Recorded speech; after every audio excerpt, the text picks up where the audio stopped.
Mi esposa me dejó durante el funeral de mis padres. Sin ninguna emoción, me dijo, estás arruinado, tus padres no te dejaron nada. Buena suerte, la vas a necesitar. Me limité a asentir. Días después, fui yo quien le deseó buena suerte. La lluvia no había cesado en 3 días. Me quedé al borde de las tumbas gemelas, observando cómo el agua se acumulaba en los rincones de la tierra recién removida, cómo oscurecía la madera barata de los ataúdes antes de que los bajaran a la tierra. Mi padre a la izquierda, mi madre a la derecha, uno al lado del otro, como habían dormido durante 43 años, como habían muerto, juntos, en ese coche, en ese puente, en la niebla que descendió como un telón sobre el último acto de sus vidas. Mi esposa estaba a mi lado, lo suficientemente cerca para cumplir con el protocolo, pero lo suficientemente lejos para que pudiera sentir la distancia. Su nombre era Victoria. Insistió en que la llamara así desde el día en que nos conocimos. Nunca Vicky, nunca Victoria, pronunciando las 3 sílabas, como se pronuncia el nombre de una reina, de una capital o de un secreto que uno no está seguro de si debería contar. Vestía de negro, por supuesto, pero de ese negro que denotaba elegancia. Un negro que no se hacía bolitas, guantes de piel que le quedaban como un guante, tacones que, por alguna razón, no se hundían en la hierba mojada del cementerio como los míos. Miró el móvil 2 veces durante la ceremonia. Me di cuenta. Claro que me di cuenta. Pero no dije nada, porque eso es lo que haces cuando estás enterrando a tus padres. Tu matrimonio se está muriendo y el sacerdote pronuncia palabras sobre el descanso eterno que suenan como si vinieran del fondo del mar. No dices nada. Te quedas ahí parado. Dejas que la lluvia se mezcle con lo que tengas en la cara y te dices a ti mismo que ya te ocuparás de todo después. Pero no hubo un después. En realidad, no. Porque cuando terminó el servicio, cuando la pequeña multitud de amigos y vecinos de mis padres se dispersó, murmurando condolencias que se evaporaron tan rápido como fueron pronunciadas, Victoria se volvió hacia mí con ojos que no contenían lágrimas, ni calidez, ni reconocimiento del hombre al que había prometido amar en la salud y en la enfermedad, en la riqueza y en la pobreza. Necesitamos hablar, dijo, con la precisión de un médico que anuncia resultados positivos, clínica, eficiente, dejando atrás el momento, incluso mientras lo vivía. La miré fijamente, y me di cuenta de que veía a una extraña con el rostro de mi esposa. Ahora, pregunté, con voz lejana, como si perteneciera a otra persona, alguien que aún tenía padres, alguien cuya vida no había sido enterrada en 2 ataúdes. Ahora, confirmó, caminamos hacia su coche, un Mercedes SV que había comprado 6 meses antes a pesar de mis objeciones, diciendo que se lo merecía después de los años que había tenido. Estaba demasiado cansado para discutir. Siempre estaba demasiado cansado para discutir. Ese era el problema, o parte de él, o quizás solo el síntoma más visible de una enfermedad que llevaba más tiempo del que quería admitir consumiendo nuestro matrimonio. Ella no arrancó el motor, simplemente se quedó sentada al volante, con las manos en el volante, mirando fijamente las hileras de lápidas que se extendían como una ciudad de los muertos. Yo me senté en el asiento del copiloto, donde me había sentado 1000 veces antes, y esperé. El silencio se prolongó, se convirtió en algo propio, una tercera presencia en el coche. Finalmente, habló, te dejo. No dijo, quiero el divorcio, ni, creo que deberíamos separarnos, ni siquiera, esto no funciona, simplemente, te dejo. Declaración de hecho, asunto ya resuelto, sesión ya suspendida. No dije nada, no podía, las palabras estaban ocultas tras el entumecimiento que me invadía como nieve, acumulándose lentamente, cubriéndolo todo. He sido infeliz durante mucho tiempo, continuó, sin mirarme. Pensé que las cosas mejorarían, pensé que tú, no sé, resolverías tus problemas, harías algo con tu vida. Pero tienes 37 años, Daniel, y sigues trabajando en esa librería. Sigues escribiendo esa novela que nunca terminarás. Sigues fingiendo ser un artista cuando lo que realmente eres es un estancamiento. Las palabras salieron fluidas, ensayadas, no fue espontáneo, lo había estado ensayando, quizá durante días, quizá meses. Estás arruinado, dijo, y se giró para mirarme. Sus ojos eran del color del invierno. Tus padres no te dejaron nada, lo comprobé, se lo pedí a mi abogado. No hay herencia, ni fondo fiduciario secreto, ni seguro de vida, solo deudas, facturas médicas, una hipoteca sobre una casa que vale menos de lo que debían. Estás heredando deudas, Daniel. Dejó que eso resonara entre nosotros. Deudas. La palabra pesaba, me oprimía el pecho como una piedra. Buena suerte, dijo, y había algo casi de lástima en su voz, casi, pero no del todo. Sin duda la vas a necesitar. Arrancó el motor. Lo entendí. La conversación había terminado, me despedían. Abrí la puerta del coche, salía la lluvia y la vi alejarse. Vi cómo las luces rojas desaparecían tras la curva del camino del cementerio. La vi hasta que no quedó nada que ver. Y entonces yo me quedé allí, empapándome, rodeada de muertos, y asentí, solo asentí, porque, ¿qué más podía hacer? La casa estaba exactamente como la habían dejado, tazas de café en la encimera de la cocina, aún con la mancha marrón de aquella última mañana, las gafas de lectura de mi padre en el brazo de su sillón, dobladas como siempre, con los brazos cruzados como en oración, los guantes de jardinería de mi madre junto a la puerta trasera, con la tierra aún bajo las uñas, esperando unas manos que jamás volverían a usarlos.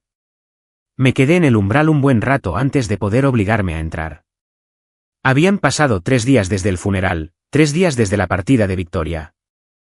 Los había pasado en un motel, uno de esos lugares anónimos a las afueras de la carretera, con paredes finas y sábanas que huelen a detergente industrial, y donde por la noche se oyen las vidas de los demás a través de las paredes, llantos, peleas, risas, sexo, vivir.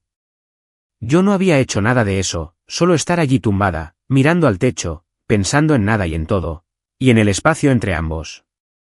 Pero no podía quedarme allí para siempre. Eran cosas que atender, asuntos, las llamaban, una palabra tan suave para el desmantelamiento de una vida. La cancelación de suscripciones y servicios, la clasificación de las posesiones en categorías, conservar, donar, tirar. La reducción de 2 seres humanos a cajas y bolsas y decisiones tomadas por alguien que no estaba preparado para tomarlas. Empecé en la sala de estar, mis padres no habían sido ricos, habían sido profesores, ambos. Mi padre enseñaba historia en el instituto público. Mi madre enseñaba 3er grado en la escuela primaria donde ella misma había sido alumna. Habían vivido con cuidado, con modestia, en esta casa que compraron en 1987 por $60.000, lo que ahora parecía imposible, como precios de un cuento de hadas. Pero una vida austera y unos recursos modestos no te protegen de una catástrofe médica. El cáncer de mi madre apareció hace 3 años, primero en el pecho, luego en los pulmones, después por todas partes. Tratamiento tras tratamiento, cada uno más caro que el anterior, cada uno ganándonos unos meses más, un poco más de tiempo. Mi padre había gozado de buena salud hasta que, de repente, dejó de tenerla, un infarto a los 68, seguido de una cirugía de bypass, seguida de complicaciones, seguidas de más facturas que se acumulaban como nieve en una tormenta interminable. Victoria tenía razón en una cosa, me habían dejado deudas. Pero se equivocaba en la otra. La encontré el 4.º día ordenando la casa, la encontré, como no podía ser de otra manera, en el estudio de mi padre, la pequeña habitación al fondo de la casa donde corregía exámenes, leía libros y, de vez en cuando, se dormía en su silla fingiendo trabajar. La habitación que olía a tabaco de pipa, a papel viejo y a algo que solo podría describir como el olor de mi padre. En la esquina había un archivador de cajones, de metal, verde oliva, probablemente comprado en una liquidación de excedentes del gobierno. En los años 70, lo había estado evitando porque sabía lo que significaban los archivadores, papeleo, formularios, registros, toda la arqueología burocrática de una vida que necesitaría ser examinada, categorizada, gestionada, pero había que hacerlo. El cajón superior era lo que esperaba, declaraciones de impuestos de los últimos 7 años, facturas de servicios públicos, pólizas de seguros, el esqueleto financiero mundano de la existencia. El segundo cajón era más de lo mismo, historiales médicos, facturas de hospital, una carpeta etiquetada como tratamiento del cáncer con la cuidadosa letra de mi madre que no fui capaz de abrir. El tercer cajón era diferente. Contenía un solo objeto, un portafolio de cuero, del tipo que usan los abogados. Desgastado en las esquinas pero bien conservado, caro en su momento, aún digno en su desgaste. No tenía etiqueta, ninguna indicación de lo que había dentro. Lo saqué, lo puse sobre el escritorio de mi padre, lo abrí. Dentro había documentos, no muchos, tal vez 20 páginas en total, pero al empezar a leer, sentí que algo cambiaba, sentí que el suelo bajo mis pies se reconfiguraba en una nueva disposición. Sentí que el mundo que creía comprender se revelaba como algo completamente distinto. El primer documento era una escritura de propiedad, 140 acres en Montana, comprados en 1989, en fideicomiso. Era terreno montañoso, forestal, con derechos de agua y minerales, y todo lo demás que importaba.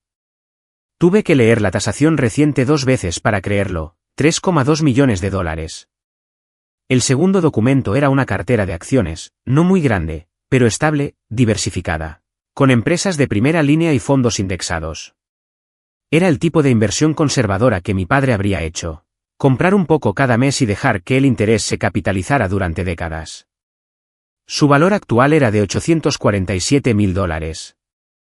El tercer documento era una póliza de seguro de vida de $2 millones, dividida entre ellos, siendo yo el único beneficiario.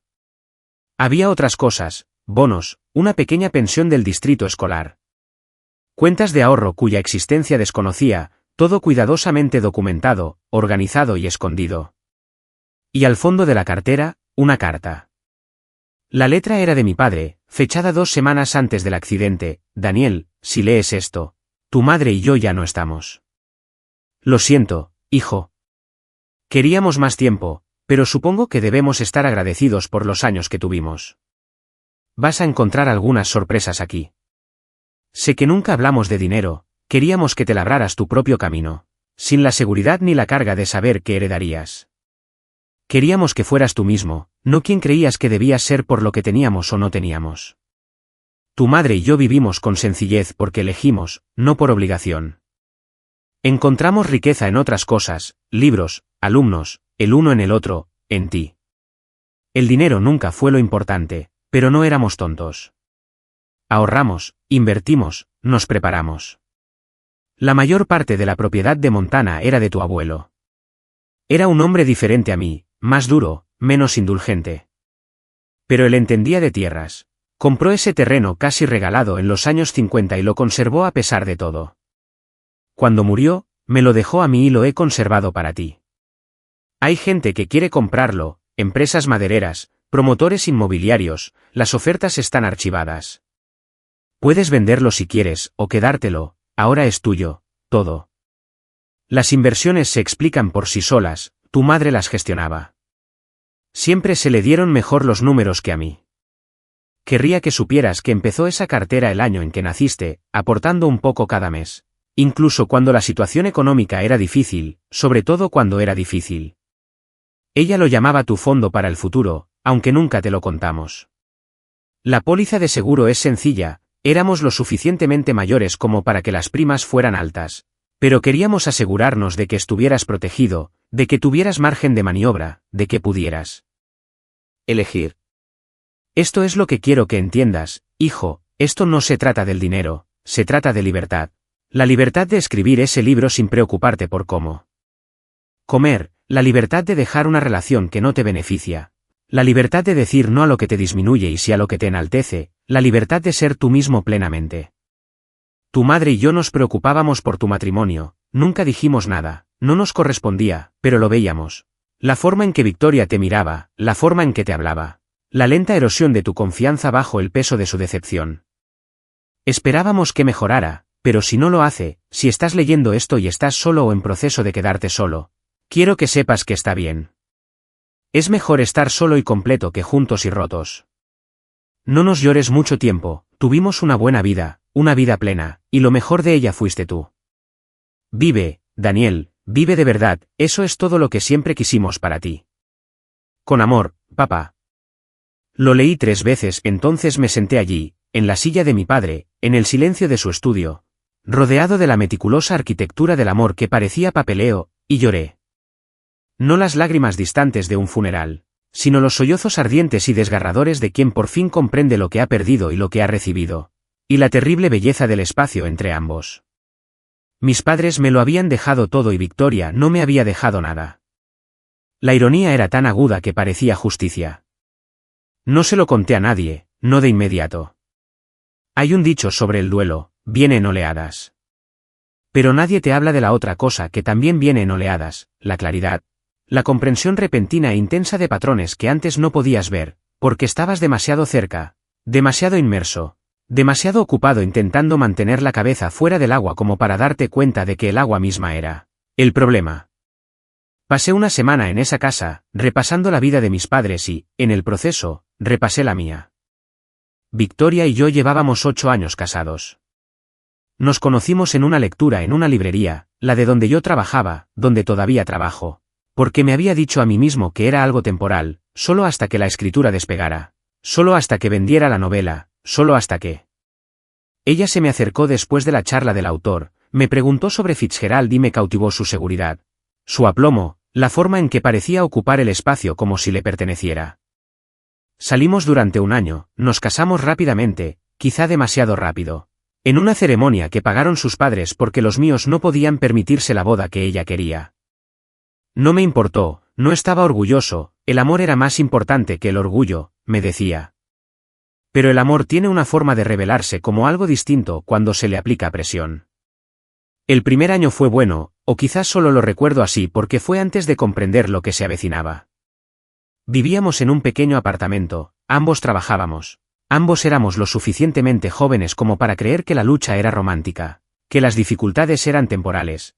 Que el futuro llegaría como un regalo que solo teníamos que tener la paciencia de recibir.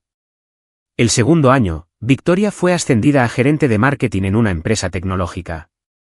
Firme, buen sueldo, mejores perspectivas, estaba orgulloso de ella, genuinamente orgulloso, pero algo cambió.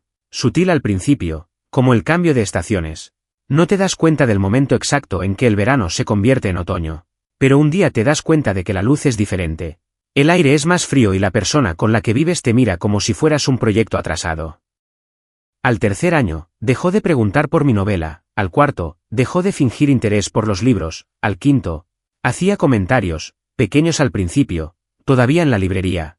Dijo con una sonrisa que no le llegaba a los ojos, quizás deberías pensar en una carrera de verdad. Dijo durante la cena, con la misma naturalidad con la que me pide la sal los maridos de mi amiga Stan. Todos también, dijo en un tono que sugería que estaba suspendiendo algún examen que desconocía. Lo había asimilado, lo había interiorizado, empecé a creer que tenía razón, que estaba estancada, que estaba fracasando, que el problema era yo y mi incapacidad para transformarme en quien ella había decidido que debía ser. Pero ahora, sentada en casa de mis padres, rodeada de la evidencia de su amor silencioso y cuidadoso, podía verlo claramente. Victoria no se había casado conmigo, se había casado con su idea de mí, o más bien, se había casado con la persona en la que creía que podía convertirme. Y cuando no logré transformarme a tiempo, cuando me mantuve obstinadamente yo misma, una dependienta de librería con ambiciones literarias y sin interés en ascender en la jerarquía corporativa, me convertí en una vergüenza, una carga, una mala inversión. Ella no me había amado su proyección de mí, y cuando la proyección no se materializó, decidió minimizar las pérdidas. El momento de su partida. En el funeral de mis padres, cuando estaba en mi peor momento, cuando parecía no tener nada, aquello no fue crueldad, no exactamente, fue eficiencia. Victoria era muchas cosas, pero no sentimental. Vio la oportunidad de irse limpiamente, decisivamente, sin las complicaciones de la culpa o la obligación. Yo estaba arruinado, estaba de luto, era evidente que no iba a ninguna parte. ¿Para qué prolongar lo inevitable? Excepto que no estaba arruinado, era todo lo contrario, y ella no tenía ni idea. Pensé en llamarla, pensé en contárselo, pensé en la expresión de su rostro al darse cuenta de lo que había dejado atrás, pero no lo hice. En cambio, hice algo más, algo que mi padre habría aprobado, creo, algo discreto, digno y de una precisión quirúrgica. Contraté a una abogada, se llamaba Margaret Chan, y me la recomendó encarecidamente el abogado de la sucesión que me ayudaba con los asuntos de mis padres. Una mujer de unos 50 años, perspicaz, con una competencia que te hacía sentir más seguro con solo estar en la misma habitación con ella. Nos reunimos en su oficina. En el centro, todo cristal y acero, con ese minimalismo moderno que sugería tarifas por hora que ahora, milagrosamente, podía pagar. Le conté todo, el matrimonio, el funeral, la partida de Victoria, la herencia que desconocía. Margaret escuchó sin interrumpir, tomando notas en un cuaderno de cuero, Con la expresión neutral de quien ha visto todas las variaciones del comportamiento humano y dejó de sorprenderse. Hace décadas. Cuando terminé, dejó la pluma y me miró. ¿Qué quieres?, preguntó. Una pregunta sencilla, pero no fácil de responder. Quiero el divorcio, dije. Limpio, justo, pero no quiero que se aprovechen de mí. ¿Se aprovecharon de ti durante el matrimonio? Lo pensé. Emocionalmente, sí. Financieramente. Hice una pausa. Es complicado. Para mí, sencillo. Así que lo hice, le hablé del apartamento que habíamos alquilado juntos, luego del condominio que Victoria insistió en que compráramos solo a su nombre porque tenía mejor historial crediticio. Le hablé de las inversiones que había hecho con nuestro dinero que estaban únicamente a su nombre. Le hablé de la cuenta bancaria separada que abrió hace 3 años por motivos fiscales a la que nunca tuve acceso.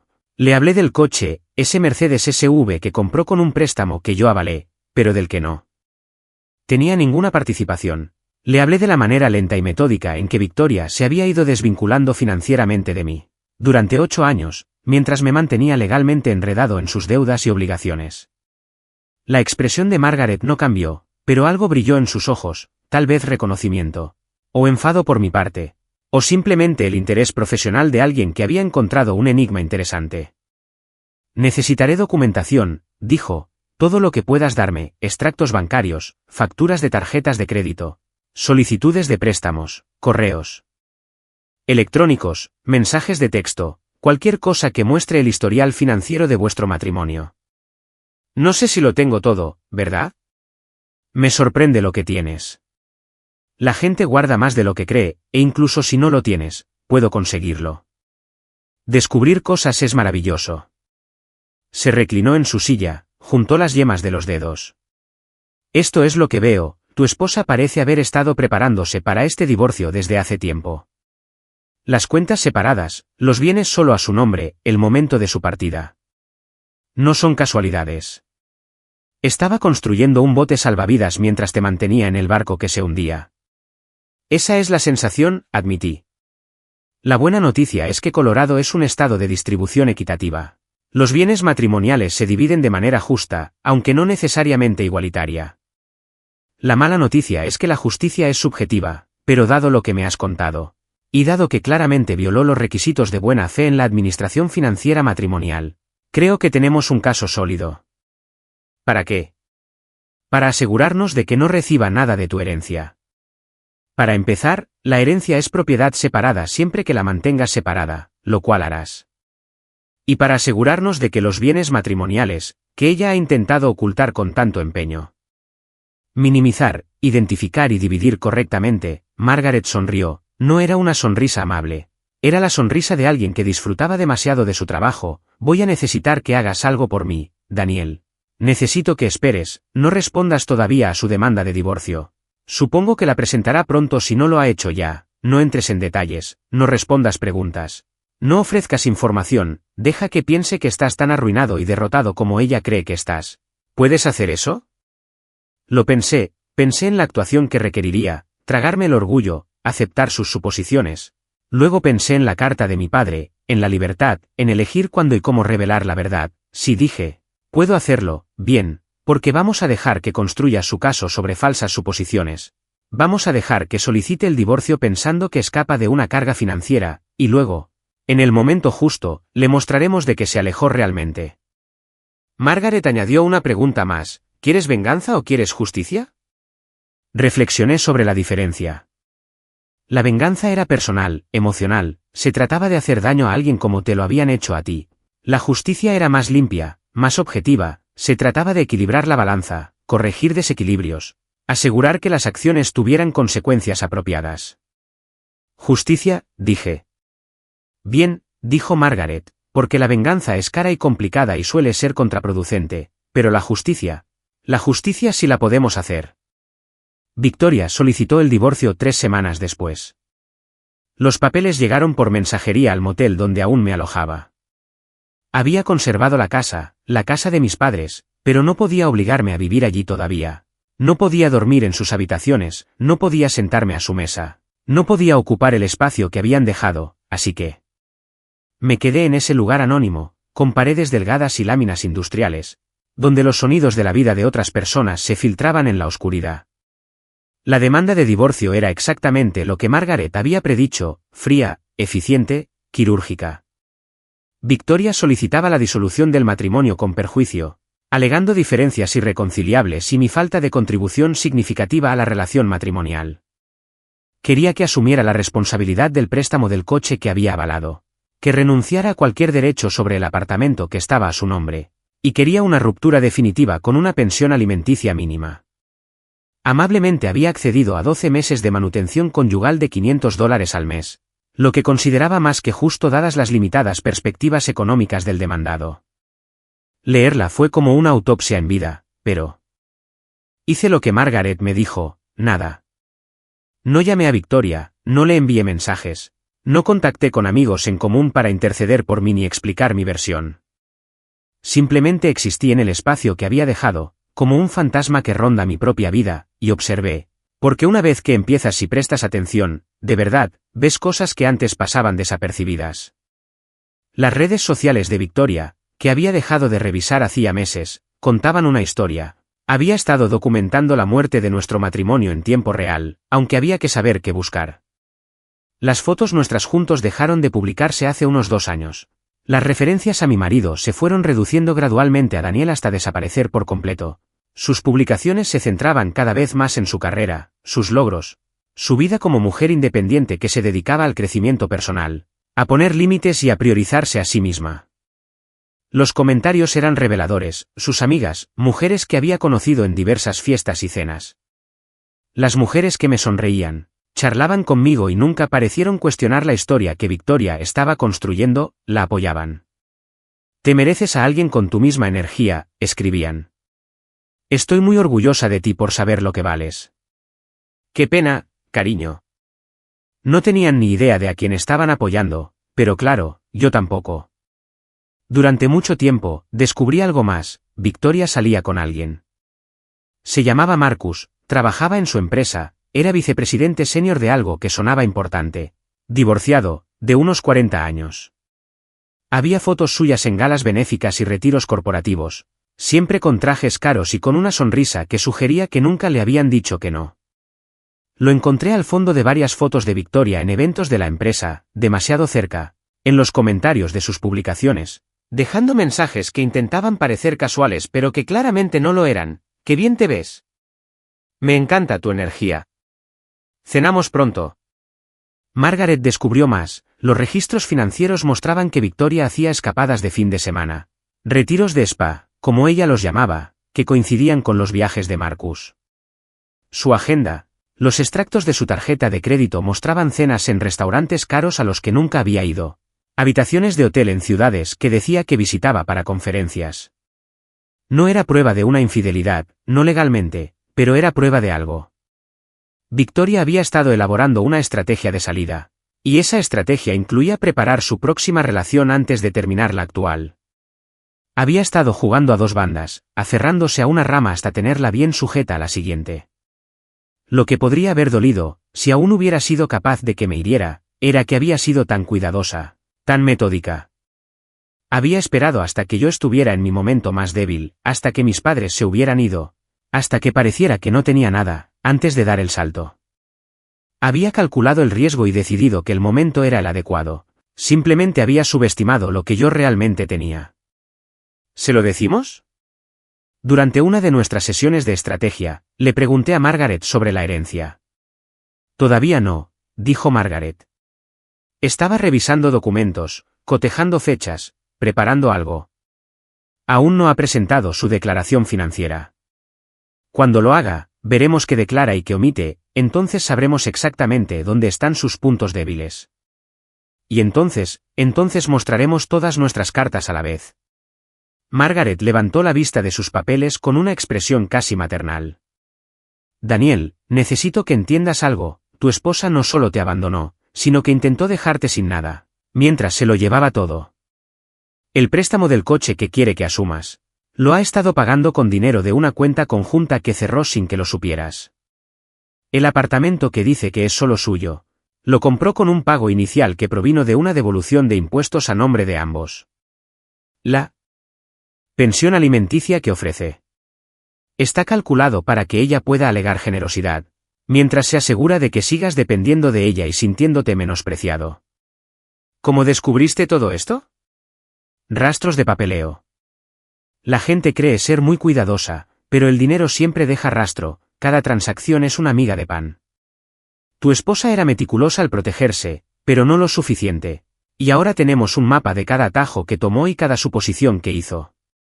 Margaret cerró la carpeta que estaba leyendo, asumió que estarías demasiado afligido y derrotado para luchar, asumió que firmarías cualquier cosa que te pusiera delante, porque siempre habías sido pasivo en el matrimonio, asumió que sin tus padres no tendrías recursos ni apoyo.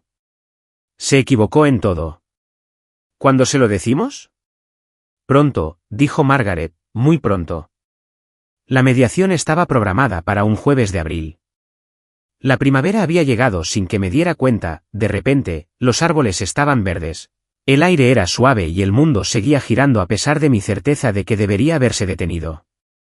Habían pasado 3 meses desde el funeral de mis padres, 3 meses desde que Victoria se marchó. 3 meses de silencio, de espera y de la lenta acumulación de pruebas. Había seguido las instrucciones de Margaret al pie de la letra, una vida sencilla. Seguí trabajando en la librería, me alojé en el motel, dejé que Victoria creyera que estaba luchando, ahogándome, apenas manteniendo la cabeza fuera del agua.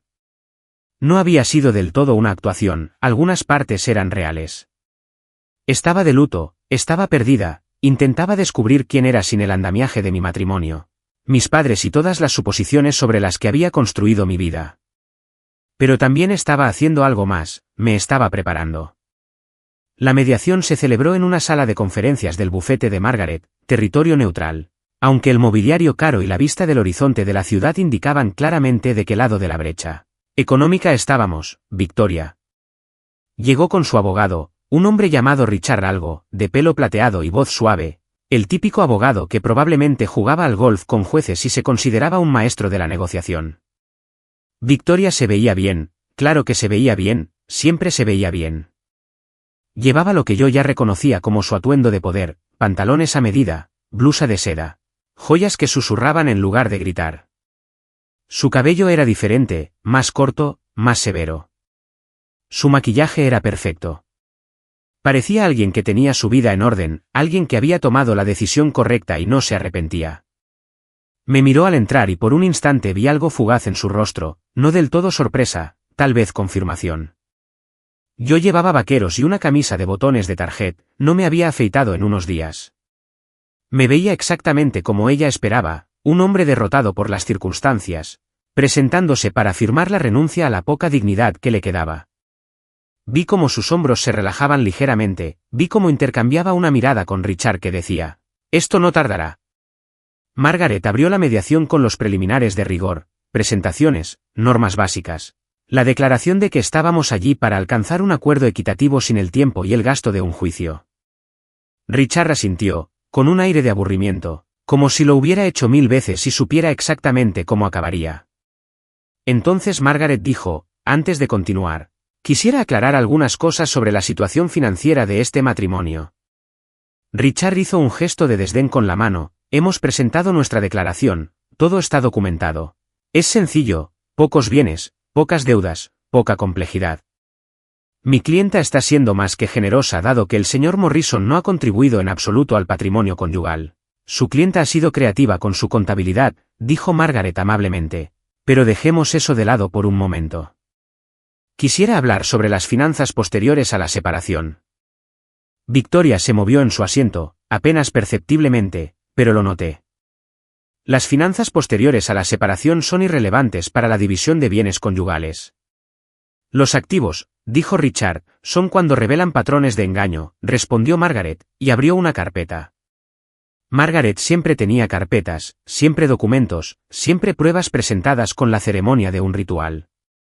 La declaración financiera de la señora Morrison indica que es la única propietaria de un condominio comprado en 2019 con fondos de sus ahorros personales, ¿es correcto? Así es, dijo Richard, y ella pretende que mi cliente asuma la responsabilidad total de un préstamo para un vehículo que él firmó como aval, pero del cual no tiene ningún derecho de propiedad. También es correcto, él aceptó ser aval, su crédito es su responsabilidad. Interesante, dijo Margaret. Sacó un documento. Esta es una copia de la declaración conjunta de impuestos presentada por el señor y la señora Morrison en 2019. La línea 47 muestra un reembolso de $18,450. Según los registros bancarios, que solicitamos mediante citación judicial, ese reembolso se depositó en una cuenta conjunta el 15 de abril de 2019.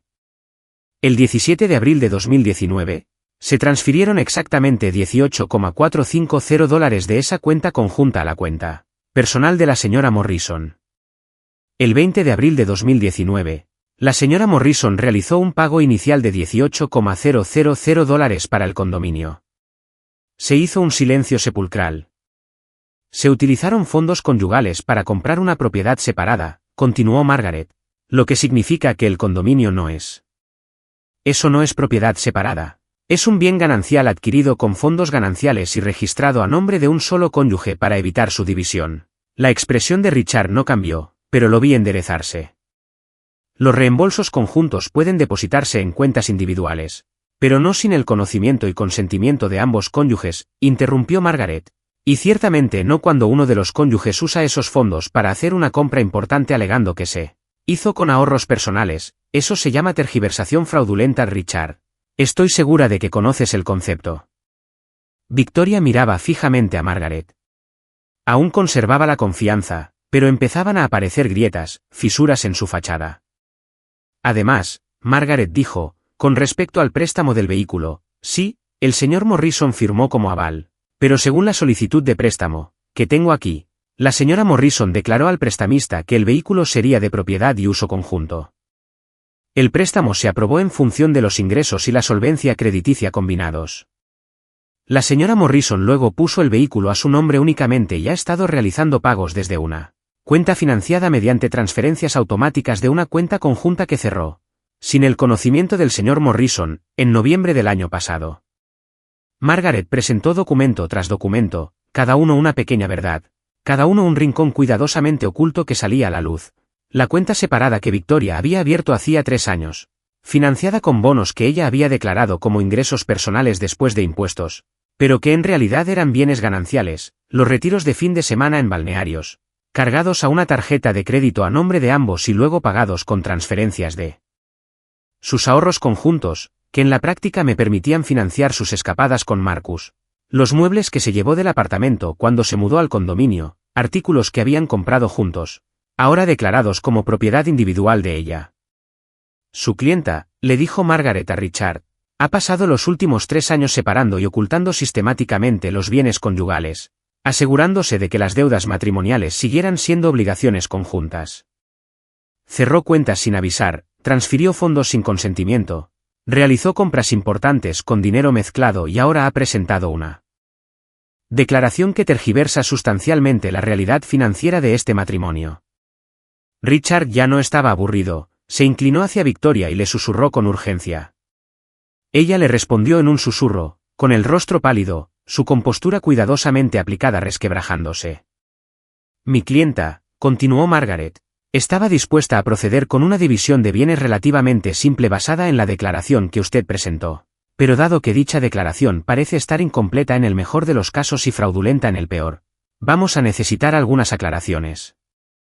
Esto es ridículo, dijo Victoria, sus primeras palabras desde que comenzó la mediación, con voz cortante y a la defensiva.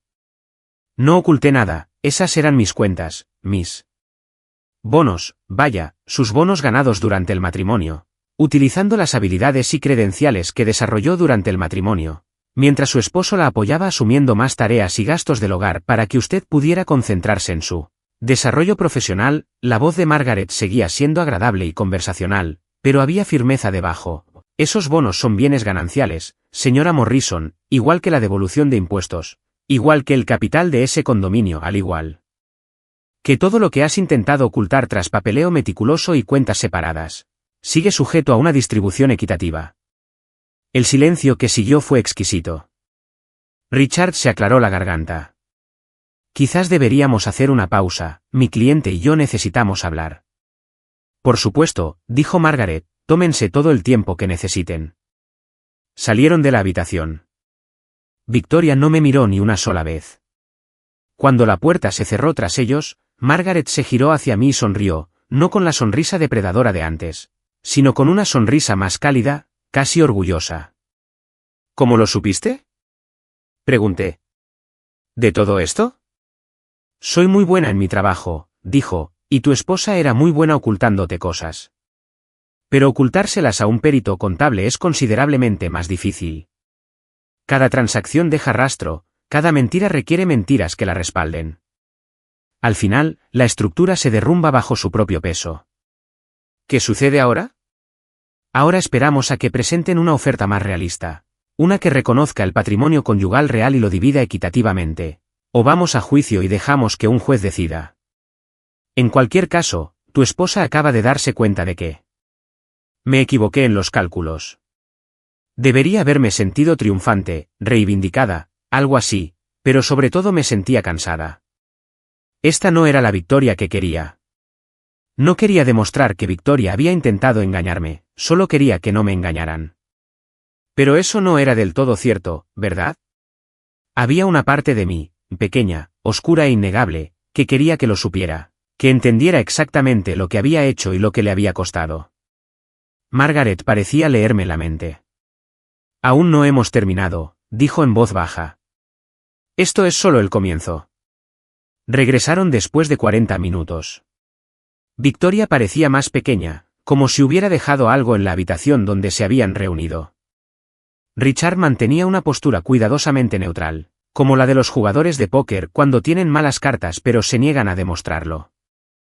Mi clienta, comenzó Richard, desea aclarar algunos aspectos de su declaración financiera. Hubo algunas omisiones en la presentación inicial, errores de buena fe derivados de la dificultad emocional de este proceso. Errores de buena fe, repitió Margaret.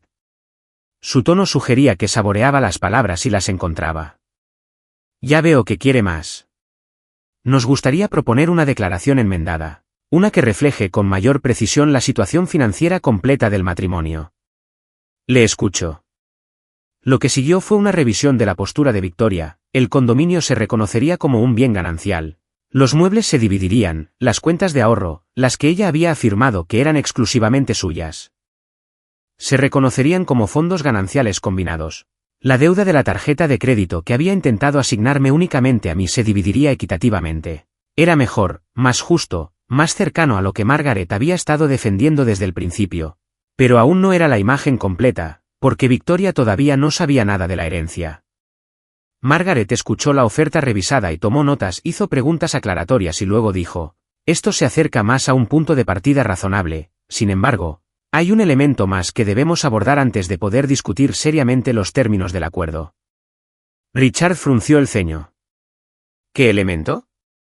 ¿La pensión alimenticia? Ya hemos propuesto una pensión alimenticia de $500 al mes durante 12 meses. Eso es más que generoso, dado que su cliente gana 5 veces más que el mío.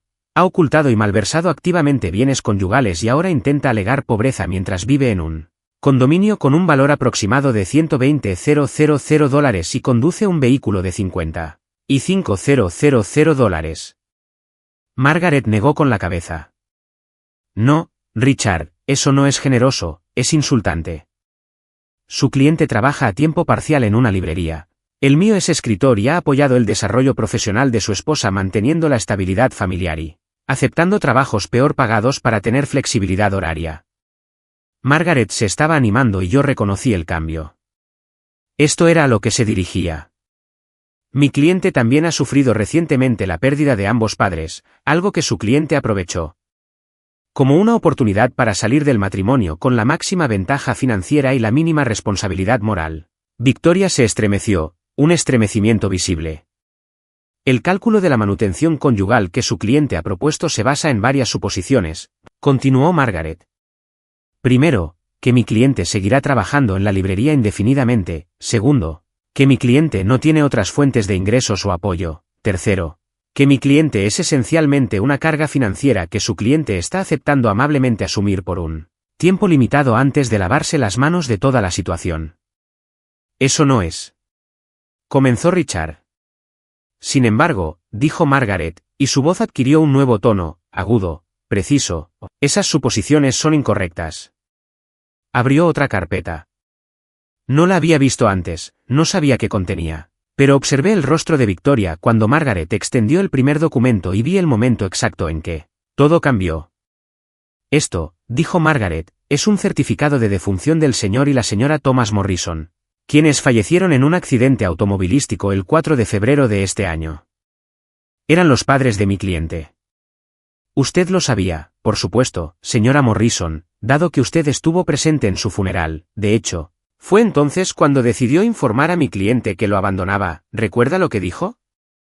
Victoria no respondió, no pudo responder, porque estaba mirando fijamente el siguiente documento que Margaret había colocado sobre la mesa.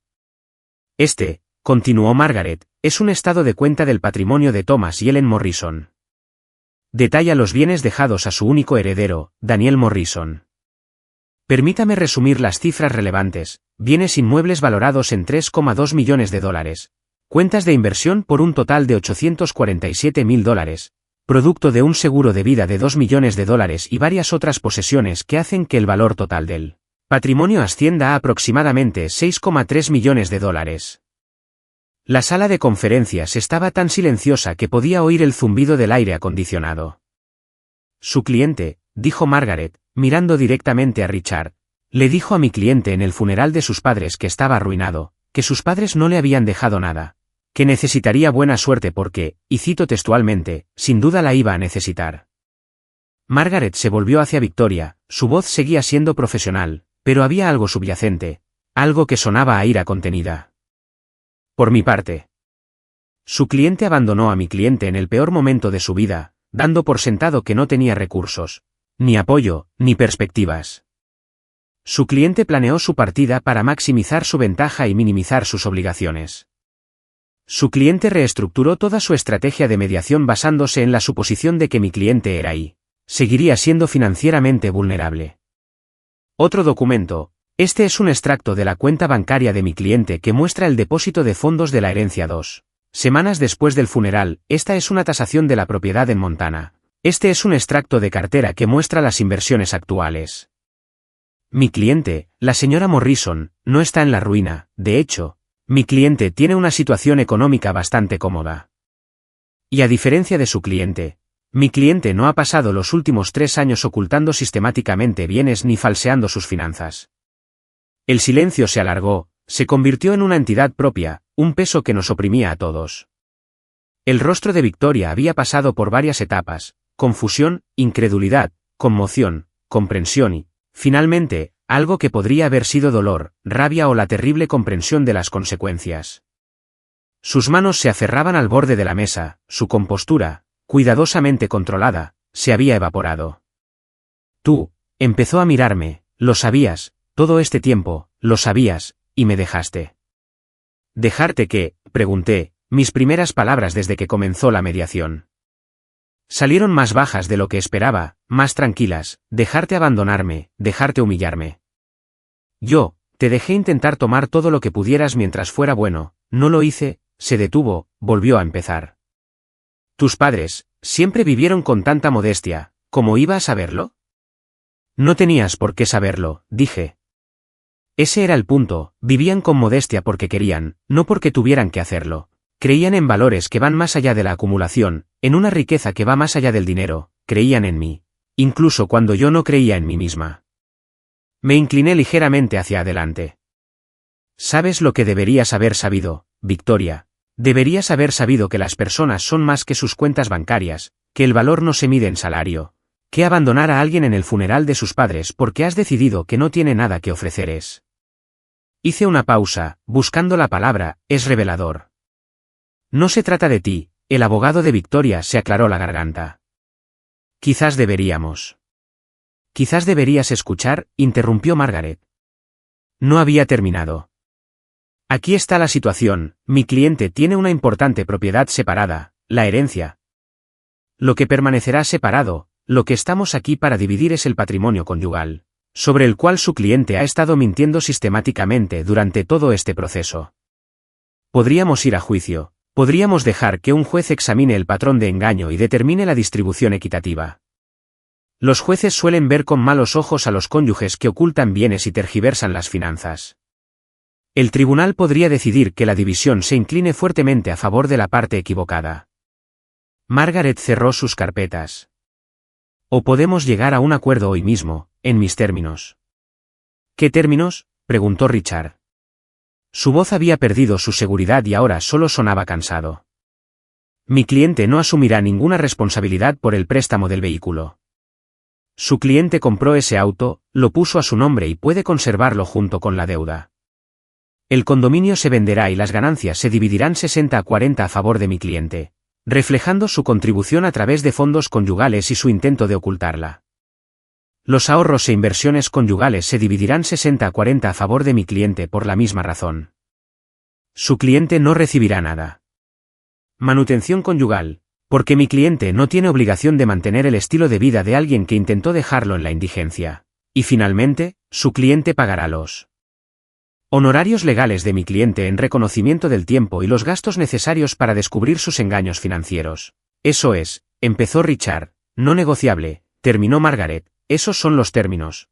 Acéptelos o nos veremos en los tribunales, donde me aseguraré de que cada mentira, cada cuenta oculta, cada transferencia manipulada quede registrada públicamente, donde me aseguraré de que el juez entienda exactamente lo que hizo su cliente y cuándo lo hizo. Margaret miró a Victoria, usted quería una ruptura limpia, señora Morrison, quería irse sin obligaciones ni culpa. Se marchó en el peor momento posible porque pensó que podía. Porque pensó que su marido era débil y derrotado y que aceptaría cualquier migaja que le diera, se equivocó. Gravemente, yo lo amaba, dijo Victoria de repente, su voz era áspera, desprovista de su habitual dulzura. Lo amé, una vez, pero él nunca iba a serlo, se detuvo, no pudo terminar. ¿Qué iba a ser?, pregunté. ¿Qué querías que fuera? Alguien que valorara lo mismo que tú, alguien que midiera el éxito como tú. Alguien que lo intentara, dijo ella, alguien que quisiera más, alguien que fuera suficiente, terminé por ella. Nunca iba a ser suficiente porque no querías una compañera, querías un accesorio, y cuando me negué a actuar como debías, decidiste cambiarme. Me levanté. Margaret me había dicho que esto iba a pasar, había orquestado este momento. Las condiciones son justas, Victoria, más justas de lo que mereces. Acéptalas, firma los papeles y luego podremos seguir adelante con lo que venga. Richard ya estaba guardando sus cosas en el maletín, con un lenguaje corporal de derrota. Victoria se quedó sentada un momento más, mirando fijamente los documentos sobre la mesa como si estuvieran escritos en un idioma que no podía leer. Asintió, solo una vez, con un gesto seco y definitivo. Bien, dijo, aceptaremos los términos. El divorcio se finalizó 6 semanas después. No asistí a la audiencia final, no era necesario. Margaret se encargó de todo, me envió los papeles, y así, 8 años de matrimonio se disolvieron en lenguaje legal, firmas y esa peculiar ligereza que se siente al deshacerse de algo que te ha pesado durante tanto tiempo que has olvidado lo que es mantenerse erguido. Vendí la casa de mis padres en mayo, no porque necesitara el dinero, sino porque no podía vivir allí. No podía despertarme en sus habitaciones, no podía pasar junto a sus cosas, no podía ocupar el espacio que habían creado en el mundo. Doné la mayor parte de sus pertenencias, los muebles a refugios, los libros a bibliotecas, la ropa a organizaciones benéficas. Conservé algunas cosas pequeñas, las gafas de lectura de mi padre, los guantes de jardinería de mi madre, el portafolio de cuero que contenía los documentos que lo cambiaron todo, la propiedad de Montana que me quedé. Nunca lo había visto, ni siquiera sabía que existía hasta la carta de mi padre, pero volé hasta allí en junio. Conduje por caminos de tierra hacia montañas que parecían haber estado allí desde el principio de los tiempos y me paré en la tierra que mi abuelo había comprado y mi padre había conservado, y que ahora, de forma imposible, era mía. Era hermosa, bosques de pinos, prados y un arroyo que corría claro y frío sobre piedras pulidas por siglos de agua. No había autoservicio, ni gente, solo tierra y cielo, y ese tipo de silencio que se siente como presencia. Comprendí por qué mi abuelo la había comprado, porque mi padre la había conservado. No se trataba del valor, sino de tener un lugar que existiera al margen de todo lo demás, un lugar al que pudieras ir y recordar lo que importaba. Acampé allí durante 3 días. Dormí en una tienda de campaña bajo estrellas tan brillantes que parecían artificiales. Desperté con la niebla en los valles y el canto de pájaros que no podía identificar. Leí la carta de mi padre una y otra vez hasta memorizar cada palabra. Esto no se trata del dinero, se trata de libertad. Tenía razón, nunca sé. Había tratado del dinero. Me encontré con Victoria en septiembre. Estaba en una cafetería del centro, de esas que tuestan sus propios granos y tienen baristas que se toman su oficio muy en serio. Estaba reunida con un agente literario, de entre todas las cosas. Había terminado mi novela, por fin. Resulta que el duelo, el divorcio y la herencia son excelentes motivadores para terminar esos proyectos que llevas una década evitando. El agente estaba entusiasmado, pensaba que el libro tenía potencial, quería enviárselo a los editores. Era el tipo de conversación con la que había fantaseado durante años y ahora que estaba sucediendo, me sentía extrañamente ajena, como si la estuviera viendo sucederle a otra persona. Victoria entró mientras hablábamos, venía con Marcus. Lo reconocí por las fotos que encontré durante la investigación, se reían de algo, cómodos el uno con el otro, como esas parejas que ya superaron el enamoramiento inicial pero aún no han llegado a la desilusión posterior. Ella me vio, la vi verme. Observé el cálculo en sus ojos mientras decidía si saludarme o fingir que no me había visto. Optó por saludarme. Daniel, dijo, acercándose a nuestra mesa. Marcus la seguía, incómodo porque nadie quiere encontrarse con el exmarido de su novia en una cafetería un sábado por la tarde. Victoria, dije. Me levanté porque me pareció lo correcto, la presenté a mi agente, mantuve un tono neutral, agradable, como el que se usa para saludar a un conocido al que no se ha visto en mucho tiempo. Qué gusto verte, dijo, y no supe si lo decía en serio. ¿Te ves bien? Diferente. Yo era diferente, había perdido algo de peso, el estrés hace eso, pero también había ganado algo más difícil de cuantificar, confianza. Quizás, o simplemente la claridad que surge de sobrevivir a algo que creías que podría destruirte, a ti también. Dije, una pausa incómoda, Marcus revisando su teléfono, mi agente fingiendo cortésmente revisar notas. Escuché que habías escrito de nuevo, dijo Victoria, que terminaste tu novela, las noticias vuelan, dije. No pregunté cómo lo sabía, amigos en común, probablemente, o tal vez había estado al tanto. La gente hace eso a veces con sus ex, no pueden dejar ir del todo incluso cuando son ellos quienes se fueron, eso es bueno, dijo, siempre pensé que tenías talento, solo que, se detuvo. Comenzó de nuevo, me alegro de que te vaya bien, sí, dije, y era cierto, otra pausa, esta vez más larga, más esperada, lo siento, dijo Victoria de repente, las palabras salieron apresuradas, como si las hubiera estado reprimiendo, y finalmente estallaron, por cómo manejé las cosas, por el momento, hizo un gesto vago, abarcando todo y nada, por todo. Marcus le tocó el codo suavemente, una señal, deberíamos irnos, eso ya pasó, dije, lo cual era cierto y falso a la vez.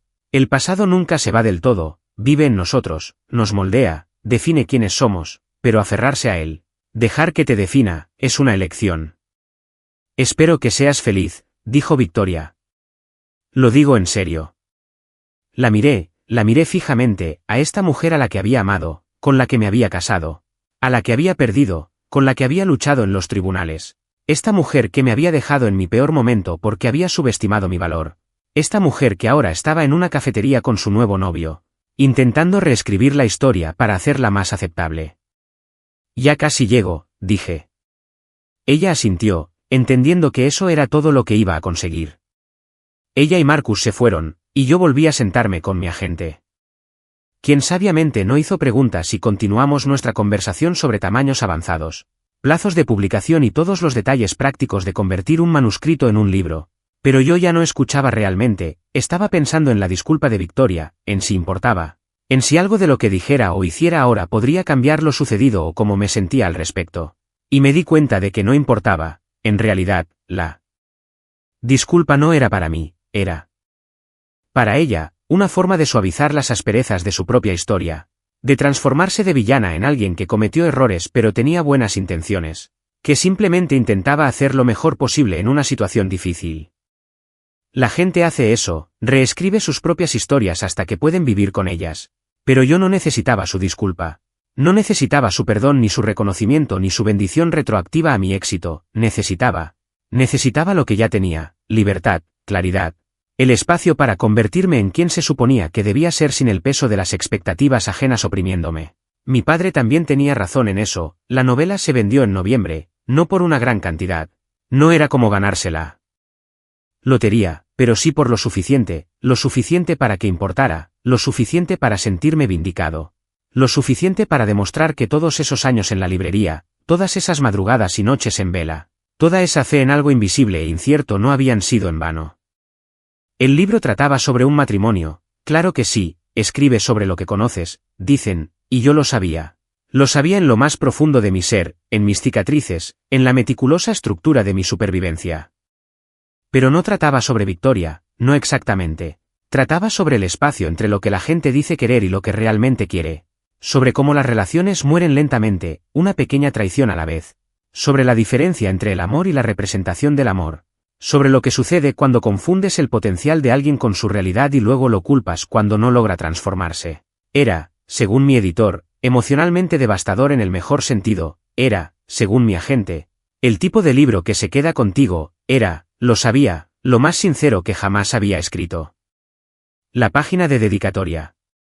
Leí el libro para mis padres, quienes me enseñaron que la riqueza se mide en cosas que van más allá del dinero. La publicación estaba prevista para el otoño siguiente. Habría una gira por pequeñas librerías de ciudades medianas. La típica promoción modesta que se recibe para el debut literario de un autor desconocido. No esperaba listas de bestsellers, ni contratos cinematográficos, ni ninguno de los desenlaces fantásticos que alguna vez imaginé. Solo quería que el libro existiera, que estuviera ahí fuera, que tal vez conectara con alguien que hubiera pasado por algo similar y se sintiera menos solo por ello. Eso me parecía suficiente. Querían entrevistarme para el periódico local, una historia de interés humano, un autor local que triunfa. El enfoque era obvio, librero de día, novelista de noche. Finalmente, alcancé mi sueño. Superé todos los obstáculos, perseveré a pesar del rechazo, todos los clichés de la historia del artista que lucha por triunfar. La reportera era joven, sincera, de esas personas que aún creían en la importancia del periodismo y en su capacidad para marcar la diferencia. Nos encontramos en la librería donde sigo trabajando a tiempo parcial, no porque necesitara el dinero, sino porque me gustaba el ritmo, me gustaba estar rodeada de libros, me gustaba la regularidad de ir a un sitio y hacer un trabajo con parámetros claros y clientes satisfechos. Me hizo las preguntas de rigor, cuando empecé a escribir, ¿qué me inspiró para escribir la novela? ¿Cómo afronté el rechazo? ¿Qué consejos daría a los aspirantes a escritores? Di las respuestas esperadas, hablé de disciplina, perseverancia y de creer en tu trabajo incluso cuando nadie más lo hace, hablé de la importancia de leer mucho, escribir con regularidad y aceptar las críticas. Todo cierto, todo sincero, todo superficial. Entonces me preguntó, el libro está dedicado a tus padres, fallecieron recientemente. Lo entiendo, le dije el año pasado. Lo siento, debe haber sido increíblemente difícil. ¿Lo fue? ¿Te apoyaron en tus inicios? Me apoyaron mucho con la escritura, incluso con la escritura en sí, pero era algo más profundo, creían. En mí siendo quien era, no en quien nadie pensaba que debía ser. Ella lo anotó, es precioso. ¿Llegaron a leer la novela antes de morir? No, dije, no la leyeron, pero en cierto modo, la novela no existiría sin ellos, no la versión que se está publicando. ¿Qué quieres decir? Dudé. Estaba al borde de revelar demasiado, de convertir una historia humana en algo más caótico, más complicado, más real de lo que los lectores de periódicos probablemente querían con su café matutino. Pero entonces pensé, ¿qué demonios? Diré la verdad, de eso trata el libro, de eso trata todo. Estaba casado cuando murieron mis padres, dije. Mi esposa me dejó en su funeral, pensó que estaba arruinado, que me habían dejado solo con deudas. Se equivocaba, y ese error, ese cálculo erróneo, lo cambió todo. Me dio perspectiva, me mostró lo que había estado aceptando, lo que había estado tolerando. En quién me había permitido convertirme, la reportera había dejado de escribir, ahora solo escuchaba, eso es. Vaya, no es una historia de venganza, dije rápidamente, o tal vez sí, pero no como te imaginas. La venganza no estaba en lo que yo obtuve ni en lo que ella perdió, la venganza estaba en sobrevivir, en volver a ser yo misma, en escribir el libro, terminarlo y publicarlo, eso era venganza, continuar. Prosperar, negarme a ser disminuida, sabía ella de la herencia, no al principio, se enteró después, durante el divorcio, cómo reaccionó, sonreí, no pude evitarlo, como cabría esperar. La reportera me devolvió la sonrisa, comprendiendo entre nosotras sin palabras. ¿Leerá el libro?, preguntó. No sé, dije, quizá, probablemente, da igual, no lo escribí para ella, lo escribí para mí. Y para cualquiera que alguna vez haya escuchado que no era suficiente y se lo haya creído. El artículo se publicó 2 semanas después, el titular fue mejor de lo que esperaba. Autora local convierte el desamor en arte y demuestra que los críticos se equivocan. Victoria lo vería, lo sabía, amigos en común se lo enviarían, o lo encontraría ella misma. Probablemente aún me vigilaba como se vigila a las exparejas, no porque quieran recuperarlas, sino porque quieren asegurarse de haber tomado la decisión correcta al dejarlas. Me preguntaba qué pensaría, si se reconocería en la historia, si sentiría algo, culpa, arrepentimiento, reivindicación, alivio. Pero sobre todo no me lo preguntaba, sobre todo me sentía agradecida de haberlo superado. Agradecida de estar aquí, en este momento, con un libro publicado y una vida que era mía y de nadie más. El lanzamiento del libro fue en octubre, 1 año y 8 meses después de mí. El funeral de mis padres lo celebramos en la librería donde trabajaba, parecía apropiado, cerrar el círculo. Y todo eso. Los dueños estaban encantados, autor local, orgullo de la ciudad, bueno para el negocio. Colocaron sillas en el pequeño salón de eventos, pusieron vino y queso, lo hicieron sentir especial. Estaba nerviosa, como cuando uno está antes de hacer algo con lo que ha soñado durante años. Esa clase de nervios que es mitad emoción, mitad terror, pura adrenalina. Vino mucha gente, más de la que esperaba, compañeros de la librería, amigos de la universidad a los que no veía desde hacía años, vecinos de la calle de mis padres que me recordaban de pequeña, el agente literario que había creído en el libro, el editor que había ayudado a darle forma, desconocidos que habían visto el artículo en el periódico y tenían curiosidad. Leí el primer capítulo, el del funeral, el de la lluvia, el de la mujer de negro que pronunció una sentencia de muerte disfrazada de despedida. Lo leí con una voz bastante firme, que solo flaqueó un poco al llegar a la dedicatoria final, para mis padres, que me enseñaron cuando le dije que la riqueza se mide en cosas que van más allá del dinero. Hubo aplausos, preguntas del público, alguien preguntó si era autobiográfico. Dije que todos los libros son autobiográficos de alguna manera, incluso los de dragones y naves espaciales. Porque solo podemos escribir sobre lo que sabemos, lo que hemos sentido, lo que hemos sobrevivido. Alguien más preguntó si tenía miedo de cómo reaccionaría la gente, si me preocupaba ser juzgado por escribir con tanta honestidad sobre un matrimonio fallido. Pasé años con miedo al juicio, dije, con miedo de no ser suficiente, de no hacer lo suficiente, de no estar a la altura de un estándar con el que ni siquiera estaba de acuerdo. Y ese miedo me hizo sentir menos de lo que realmente era, así. Que no, ya no tengo miedo, o si tengo miedo, pero lo estoy haciendo de todos modos, que viene a ser lo mismo. Después de la lectura la gente hacía cola para comprar libros, los firmé, escribí mensajitos, para Sara, que siempre sepas lo que vales, para mí que, sigue escribiendo, para Jennifer, gracias por venir. Y entonces la vi, a Victoria, al final de la cola, sola, sin Marcus, solo ella, con vaqueros y un suéter, menos arreglada de lo que recordaba, más humana. Se me hizo un nudo en el estómago, pero seguí firmando, sonriendo a la gente, escribiendo dedicatorias. Un pie delante del otro. Cuando llegó al principio de la cola, me dio un libro, nuestras miradas se cruzaron, se sostuvieron. Hola, dijo. Hola, le respondí. Es una buena lectura, dijo. Siempre se te ha dado bien leer en voz alta, lo había olvidado. Gracias. Una pausa incómoda, la cola detrás de ella esperando, el momento alargándose. Quería venir, dijo. Casi no, pero pensé, quería oírlo de ti, la historia, tu versión. Esta es la única versión, dije en voz baja. No hay una historia de él ni de ella, solo lo que pasó. Lo sé, solo que. Tragó saliva. Lo siento, Daniel. Sé que ya te lo dije, pero no creo que me hayas creído. Ni siquiera yo me lo creo. Pero lo siento mucho, por todo.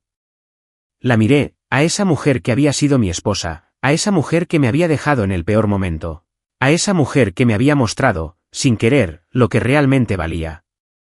Te creo, dije, y lo hice, no porque la disculpa cambiara algo, sino porque vi que era sincera, y el hecho de que lo dijera de corazón era un sufrimiento en sí mismo, y no quería hacer sufrir a nadie más de lo que ya sufría. ¿Quieres que lo firme? Le pregunté, señalando el libro. Ella asintió.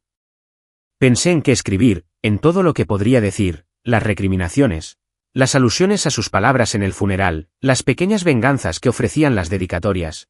Pero no quería ser así que escribí, para Victoria, que encuentres lo que buscas. Lo leyó, sus ojos se iluminaron, asintió una vez. Gracias, dijo, y se fue. No se quedó al vino y al queso, no se entretuvo charlando con quienes pudieran preguntarle cómo me conocía. Simplemente compró el libro, obtuvo su dedicatoria y salió a la noche de octubre. La vi marcharse, sentí un alivio en el pecho, no exactamente perdón, quizás solo la liberación final del peso que había estado cargando. Alguien me dio otro libro para firmar, lo firmé, luego otro, y otro más. La fila seguía avanzando, la vida seguía su curso y yo seguía escribiendo. 2 años después, lo encontré, había conservado el portafolio de cuero que me había dejado mi padre, el que contenía los documentos, las escrituras. La cuidadosa evidencia de amor disfrazada de papeleo, la guardaba en un cajón de mi escritorio. La sacaba a veces cuando necesitaba recordar de dónde venía, sobre qué me había construido. Porque seguía adelante, había un bolsillo en la parte de atrás, nunca lo había notado antes. O tal vez sí lo había notado pero asumí que estaba vacío porque el portafolio ya había revelado todos sus secretos, pero un martes de abril, 3 años y 2 meses después del funeral de mis padres, 3 años después de que Victoria se fuera, 2 años después de la publicación del libro, 1 año después de que se convirtiera en un éxito de ventas, 6 meses después de mudarme a Montana, a la tierra que mi abuelo compró, que mi padre conservó y que finalmente reclamé, ese martes, estaba revisando el portafolio de nuevo y encontré el bolsillo. Dentro había otra carta, con una letra diferente esta vez, la de mi madre. Daniel, si estás leyendo esto, ya has encontrado la carta de tu padre, ya has descubierto lo que te dejamos y, con suerte, ya has empezado a comprender lo que intentábamos darte. Tu padre escribió sobre la libertad, sobre el dinero como herramienta para elegir, tiene razón en eso, tiene razón en casi todo, pero tampoco es bueno hablando de sentimientos. Así que escribo esto para decir lo que él no dijo, nos preocupábamos por ti, no porque no fueras talentoso, inteligente o capaz, eras todo eso, eres todo eso. Nos preocupábamos porque podíamos verte desapareciendo, encogiéndose, empequeñeciéndose bajo el peso de las expectativas ajenas. Victoria no es mala persona, simplemente quiere lo que quiere y no entiende por qué los demás no quieren lo mismo. Medía el éxito en títulos, salarios y marcadores externos de logro, y no hay nada de malo en ello, excepto cuando intentas imponer esos valores a alguien que no los comparte. Eres un artista, Daniel, no porque escribas, aunque lo haces maravillosamente, sino porque ves el mundo de otra manera, te fijas en cosas que otros pasan por alto. Encuentras significado en los pequeños momentos. Entiendes que las mejores cosas de la vida no se pueden cuantificar, optimizar ni plasmar en un currículum. Queríamos que tuvieras espacio para eso. Espacio para ser tú mismo sin la presión de cumplir con la versión de éxito de otra persona. Para eso era la herencia, no para lujos, no para estatus, solo espacio, solo margen de maniobra, solo la libertad de vivir según tus propios valores en lugar de los de otro. Si Victoria se fue, y sospecho que podría haberlo hecho ya para cuando leas más cierto, más claro, estaba sola, pero también completa, íntegra en mí misma. Y eso se sentía como lo que mis padres habían estado tratando de enseñarme todo el tiempo. No puedes construir una vida sobre los cimientos de otra persona. Tienes que encontrar tu propio terreno y mantenerte firme en él, incluso cuando el terreno es difícil de encontrar y más difícil aún mantenerse firme. Doblé la carta con cuidado, la volví a guardar en el portafolio, guardé el portafolio en el cajón. Luego me volví hacia mi computadora y seguí escribiendo. Afuera, la nieve seguía cayendo, adentro, seguía transformándome, y en algún lugar, en cualquier lugar al que vayan los padres cuando terminan de ser padres, imagino a los míos sonriendo.